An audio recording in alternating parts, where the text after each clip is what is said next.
one မှာအစ intro ကလေးကျွန်တော်တွားပေးပြီးအခု part 2ပေါ့နော် part 2မှာအခုဒီမှာ byte ဆိုရဲဒီ character လေးဒီမှာရက်နေတယ်အရှိကို2လမ်း3လမ်းရွှေ့မယ်တစ်ကွက်2ကွက်3ကွက်ပေါ့နော်3ကွက်ပြီးသွားရင်ဒီကဘာလုပ်မှာလဲဆိုတော့ဒီစိန်လေးကိုကောက်မယ်ကွာဒီလားအဲ့ဒါလေးကိုကျွန်တော်ကောက်ကြမှာအဲ့ဆိုတော့ဒီမှာကြည့်အောင် so byte to tell byte to move and collect a germs byte ကိုရွှေ့ဖို့ခိုင်းပြီးတော့gems ကို collect လုပ်ခိုင်းနဲ့နော် so click to enter ပေါ့ကွာနော်အဲဆိုတော့ move forward ဆိုရင်forward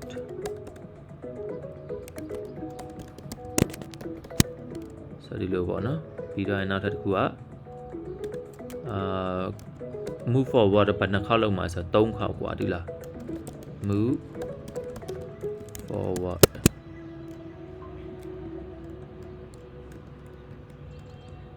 နော် move forward 3ခေါက်လောက်မှာအဲ့ကောင် copy ကူးလဲရတယ်ဒီအခုရိုက်နေတဲ့စာသားလေးကိုပေါ့နော်ကျွန်တော်တော့ copy မကူးတော့ဘူးဒီမှာ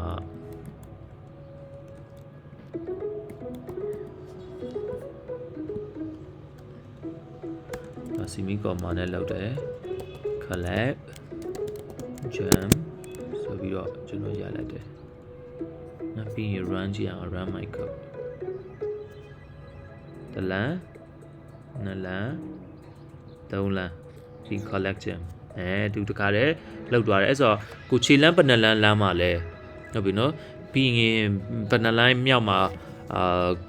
collect လုပ်ရမလဲပေါ့နော်ဒါကကိုယ်တိုင် manual type တော့ပေါ့ manual မ type ချင်ဒီအောက်မှာလည်းရေးထားပြီးသားရှိရမှာ collect gem move forward ဆိုတော့သူကလွယ်အောင်တော့လုပ်ထားပြီးသားဒါပေမဲ့ကိုယ့်အကိုရိုက်ကျင်တဲ့အတွက်ဘာဖြစ်တော့လဲဆိုတော့